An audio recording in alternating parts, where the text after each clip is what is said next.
साथियों, आपको याद है कुछ दिनों पहले मैंने आप लोगों के सामने सेशंस किए थे अंबानी की शादी को लेकर के, और मैंने बताया था कि अंबानी शादी को दिखा रहे हैं कि चिढ़ा रहे हैं। जब हमने ये सेशन किया कि अंबानी अपने परिवार की शादी से हमें चिढ़ा रहे हैं, और शादी पूर्ण होने पर मैंने ये वाला टाइटल भी डाला था कि विश्व मीडिया की प्रतिक्रिया क्या रही, जिसमें गार्डियन ने लिखा था कि भारत के शासकों की शादी संपन्न हुई। तो इस विषय पर कुछ लोगों ने मुझे कमेंट्स करके कुछ भला बुरा कहने का प्रयास किया था। उनमें से कुछ कमेंट मैं आपको दिखाना चाहूंगा, क्योंकि संभवतया कुछ लोग भारत के सबसे पैसे वाले परिवार में अपने सम्मान को ढूंढते हैं। मुझे कुछ कमेंट्स मिले थे और उन कमेंट्स में कुछ लोगों ने यह कहा था कि हम आपके साथ डिसअपॉइंटेड हैं अंकित अवस्थी। यहां पर कुछ लोगों ने मुझसे यह कहा था कि आपका पॉइंट ऑफ व्यू गलत है। अगर कोई व्यक्ति अपनी कमाई में से अपने बच्चे की शादी के लिए पैसे खर्च कर रहा है तो इसमें गलत क्या है। मुझे बहुत सारे कमेंट्स ऐसे मिले जिसमें कहा गया कि आपको फ्रस्ट्रेशन है कि आपको नहीं बुलाया गया। बहुत चलो अच्छी बात है, आपने इस लायक तो समझा। अब ऐसे में ये जितने भी कमेंट्स मुझे उस समय ट्रोल करने के लिए आए मेरे इन सेशंस में, जो मुझे ये ज्ञान दे रहे थे कि आपको क्या अगर उसने अपने बच्चे की शादी पर पैसे खर्च किए तो। बिल्कुल, मुझे तो क्या इसी को बताने के लिए आज आपके सामने दूसरी खबर यह है साथियों कि अगर आपको यह पता चले कि जिन अंबानी परिवार ने अपनी शादी में लगभग 5,000 करोड़ रुपए खर्च किए, उन लोगों ने पिछली साल से अब तक अपनी कंपनी से 42,000 लोगों को नौकरी से निकाल दिया है।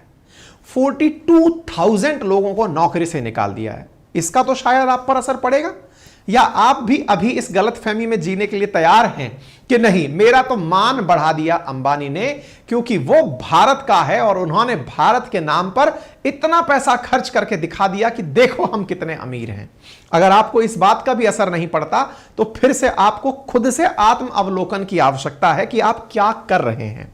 फिलहाल मैं आपको सूचना दे रहा हूं, और सूचना यह है कि इस समय रिलायंस इंडस्ट्रीज फिर से सुर्खी में है, क्योंकि उन्होंने अपनी टोटल वर्कफोर्स का लगभग यह कहा जाए 11% तो ले ऑफ कर दिया है, और साथ में उन्होंने अपने द्वारा रिलायंस इंडस्ट्री लिमिटेड में से 42,000 लोगों को निकाल दिया है। यह चर्चा तब ज्यादा बड़ी बनी जब अनुपम मित्तल, जो कि शादी.com के मालिक हैं, उन्होंने इस बात को हाईलाइट किया कि अगर ऐसी बड़ी बड़ी कंपनीज अपने यहां से इतनी बड़ी संख्या में कर्मचारियों को निकालेंगी तो फिर देश के अंदर जॉब के हालात क्या होंगे। हाल ही में एक और रिपोर्ट अंबानी परिवार की सुर्खी बनी, और वो सुर्खी थी, आपको यहां पर पता होना चाहिए कि अंबानी परिवार की जो टोटल वेल्थ है वो भारत की जीडीपी का 10% है। यह जानकारी आपको इसलिए जानना जरूरी है ताकि आप ये रिलेट कर पाएं कि जो व्यक्ति भारत की 10% संपत्ति का मालिक हो, भारत की टोटल जीडीपी का 10% एक ही परिवार के पास हो, और वो परिवार अपने बच्चे की शादी को जब करता है तो दुनिया को यह दिखाता है कि देखो हम भारत वाले हैं, और हर भारतीय उस शादी में अपने आप को गौरवान्वित महसूस करता है कि आज तो मेरे यार की शादी है, मेरे परिवार में शादी है। और उस फीलिंग के साथ में जब आपको यह पता चलता है कि यही व्यक्ति अपनी कंपनी से 42,000 लोगों को नौकरी से निकाल देता है, तो आपको यह समझने की आवश्यकता है, क्योंकि लोगों का कहना है कि सबकी सैलरी शादी में लगा दी। आपको याद होगा मेरे प्यारे साथियों कि रिलायंस के द्वारा अपने 42,000 कर्मचारियों का निकाला जाना इसलिए भी बड़ी चर्चा है क्योंकि इनके द्वारा शादी में लगभग 5,000 करोड़ रुपए खर्च किए गए थे। 5,000 करोड़ खर्च करने पर कई समझदारों ने कहा था कि साहब अंबानी साहब ने तो अपनी कमाई का मात्र 0.5% खर्च किया है 7 महीने चले लंबे इस कार्यक्रम के अंदर। मैं आपको बता दूं, हाल ही में ही ह्यूरून इंडिया लिस्ट के अंदर पता चला है कि भारत की टोटल जीडीपी अगर 280 लाख करोड़ की है तो इन भाई साहब की अपनी नेटवर्थ 25 लाख करोड़ की है, और 25 लाख करोड़ की अंबानी फैमिली भारत की टोटल जीडीपी के 10% के बराबर वैल्यू रखती है। अगर आप इसमें भी अपना गर्व ढूंढते हैं तो फिर से आपको आत्म अवलोकन की आवश्यकता है। 140 करोड़ भारतीयों में से एक व्यक्ति के परिवार के पास 10% संपत्ति। अगर आप इसे आर्थिक असमानता में नहीं देखते तो यह सोचने की बहुत बड़ी आवश्यकता है। मेरे प्यारे साथियों, अगर आप कोई फेक घमंड पालते हैं, घमंड इस बात का कि जब भारत की प्रति व्यक्ति आय निकाली जाती है तो नॉमिनल जीडीपी के अंदर कुल जनसंख्या का भाग दे दिया जाता है और आपको गौरवान्वित कराया जाता है कि खुश हो जाओ कि आपके पास इतना पैसा है, तो आपको सोचने की जरूरत है कि आज आप जिस संपत्ति को अपना मानकर खुश हैं, असल मायने में वो किसी और की है। मेरे प्यारे साथियों, आपको यह जानकारी तो अच्छे से होगी जो आपने देखी कि 7 महीने तक इन भाई साहब की शादी चली थी और इस शादी में देश और दुनिया की तमाम वो हस्तियां पहुंची जिन्होंने पैसे से क्या कुछ किया जा सकता है उसका एहसास लिया।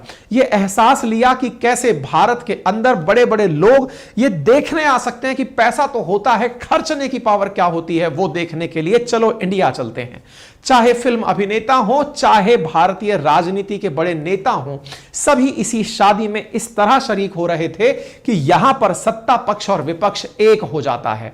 लगभग 7 महीने चले इस कार्यक्रम के अंदर देश की तमाम पॉलिटिकल पार्टी से, तमाम प्रकार की विचारधाराओं से, दुनिया की चाहे कितनी भी राइवल कंपनीज हो, वो सभी प्रकार के लोग यहां पर एक मंच पर पहुंचकर इतना प्यार दिखा रहे थे कि लग रहा था कि अगर सबको एक साथ लाने की क्षमता किसी में है, संभवतः वो भारत की संसद भी ना कर पाए जो काम अंबानी परिवार कर गया। देश के तमाम राजनेताओं को जो कितने भी ज्यादा अंबानी को ट्रोल करने के लिए जाने जाते हो, वो सब एक मंच पर लाने की अगर किसी के पास क्षमता थी तो वो अंबानी परिवार था। और वो तो उसने अपने मात्र 0.5% वेल्थ को खर्च करके ही कर दिया। तो विचार करिए कि ये आदमी कितना पैसे वाला है।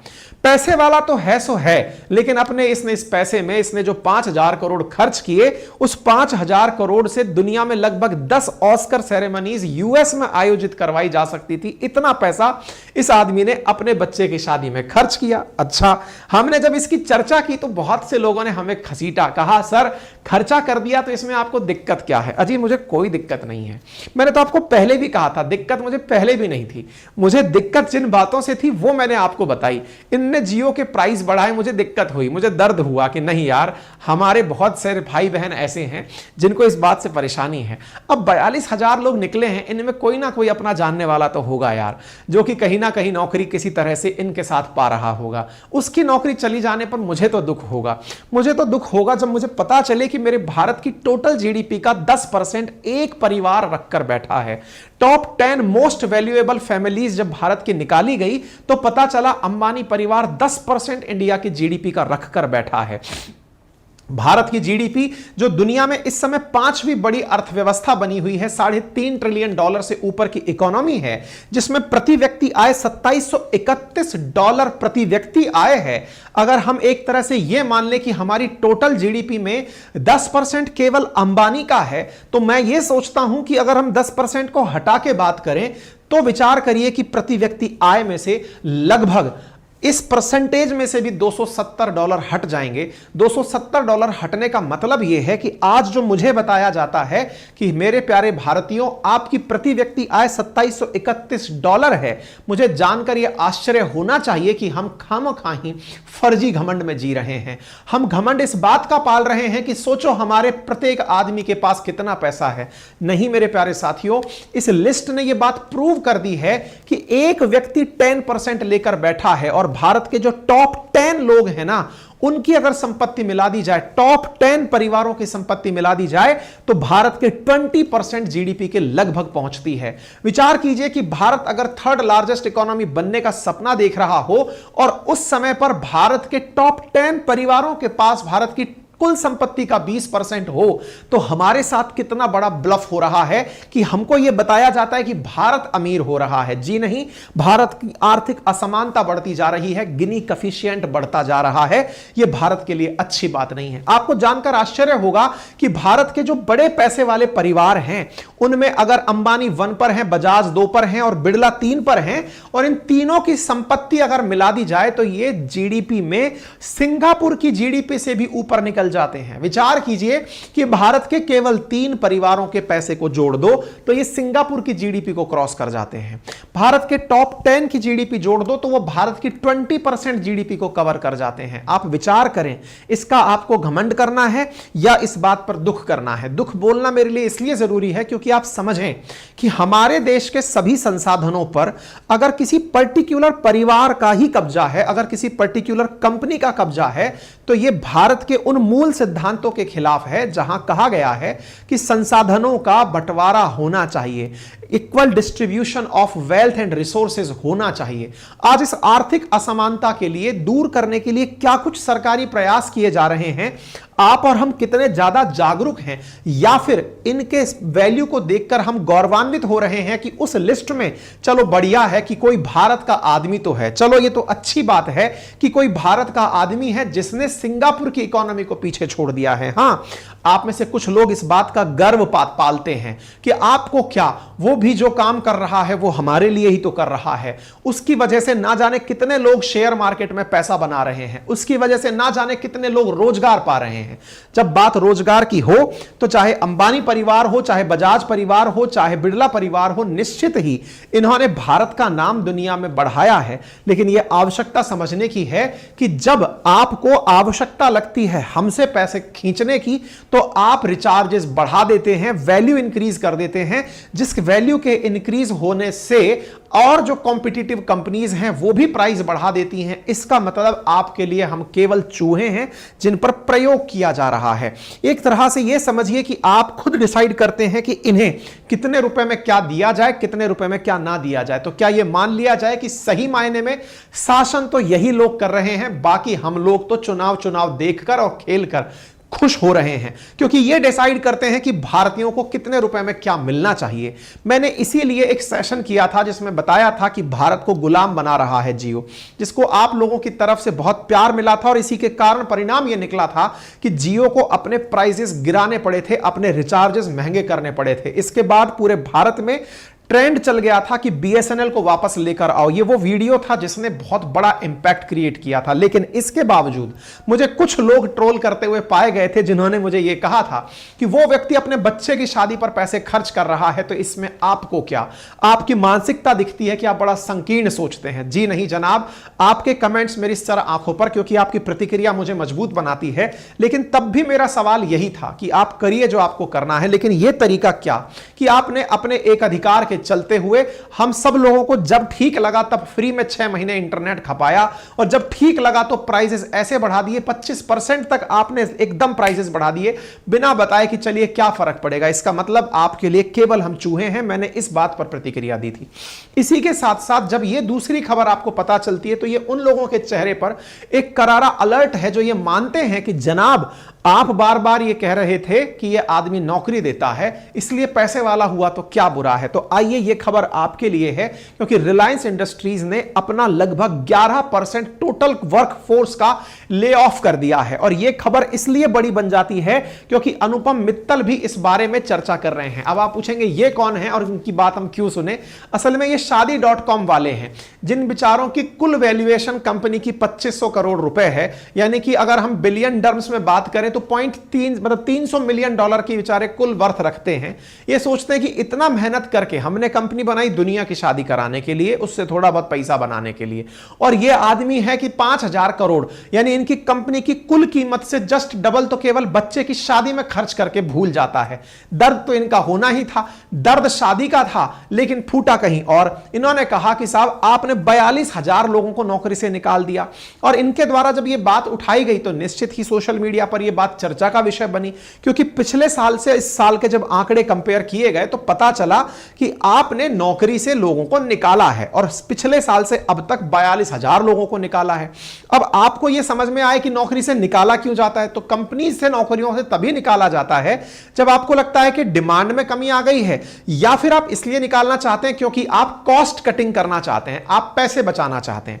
तो वही मैं कह रहा हूं कि बचाया हुआ पैसा लगा कहां दिया, शादी में लगा दिया साहब। इतनों की तनख्वाह कटी तो शादी में लग गई, क्योंकि जियो का जो मैं अगर 25,000 रुपए भी प्रति व्यक्ति सैलरी मानूं और मानकर चलूं कि 42,000 लोग 25,000 रुपए महीने की वार्षिक मंथली सैलरी पर थे, तो तो भी जो आंकड़ा निकल कर आता है वो 1000 करोड़ रुपए पर मंथ और 100 करोड़ रुपए पर मंथ के हिसाब से 12 महीने का 1200 करोड़ रुपए निकल कर आता है।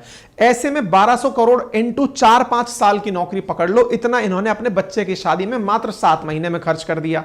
इसका मतलब यह हुआ कि अगर वास्तविकता में ही यह व्यक्ति भारतीयों को नौकरी देने के लिए मेहनत कर रहा था तो शायद यह दिन तो भारतीयों को ना देखने पड़ते कि इसकी कंपनी से इतने सारे लोग निकाल दिए जाते। अब बात निकलती है कंपनीज निकालती क्यों है, तो सब कॉस्ट कम करने के लिए निकालती हैं।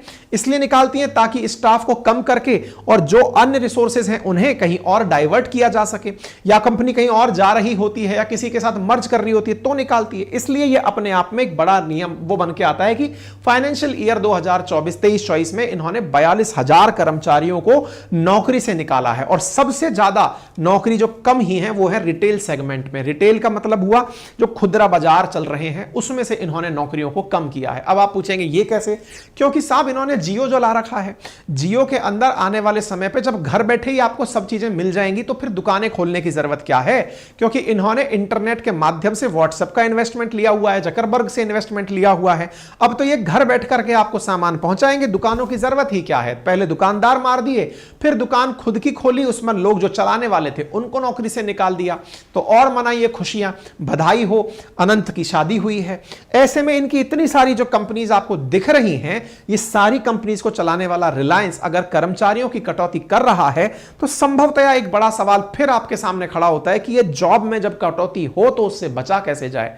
आज रिलायंस का जो शेयर चल रहा है उसके अंदर थोड़ी वैल्यू के अंदर कमी जरूर देखी गई है, लेकिन बड़ा सवाल यह है कि कभी अगर ऐसा हो तो हम अपने आप को छटनी से कैसे बचाकर चलें, क्योंकि दुनिया भर में चाहे गूगल हो चाहे माइक्रोसॉफ्ट, जैसे जैसे टेक्नोलॉजी बढ़ती जा रही है लोग अपने आप को कमी, लोगों के कर्मचारियों को कम करते जा रहे हैं, टेक्नोलॉजी से काम कराने लग रहे हैं। इसलिए ध्यान रखिए, जब जब आपको ऐसा लगे कि कंपनी छटनी कर सकती है और मुझे जॉब में बने रहना है, तो पहले अंदर पते की बात जान लीजिए।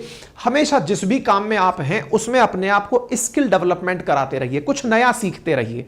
जैसे आज मान लीजिए मैं भी हूं और मुझे लगता है कि यह फील्ड पता नहीं कहां जाएगा, ऐसे में अगर मैं कोई अतिरिक्त स्किल सीख लेता हूं, अतिरिक्त स्किल का मतलब है कि मैं आर्टिफिशियल इंटेलिजेंस सीख लेता हूं, कोई नई भाषा सीख लेता हूं, कुछ मैं कोई नई चीज सीख लेता हूं, कहने का मतलब है अपने आप को हर समय अपडेट रखिए अगर आप कंपनी के लिए काम के बने रहना चाहते हैं। नंबर दूसरा, आप कोई भी क्रूशियल प्रोजेक्ट अगर कंपनी शुरू कर रही है, बहुत सारे लोगों में यह देखा गया है कि अगर मान लीजिए कि कंपनी के किसी मैनेजर ने या फिर मालिक ने या कोई भी व्यक्ति जो की पर्सन है उसने आपसे कोई काम कहा कि यार ये काम करोगे क्या, आप कहोगे कि यार कंफर्ट तोड़ करके मैं ये काम क्यों करूं, मेरा काम तो बस ये 4 काम करना है, कंप्यूटर के सामने 8 घंटे बैठना है, मेरी तनख्वाह तो इतने में ही आ रही है।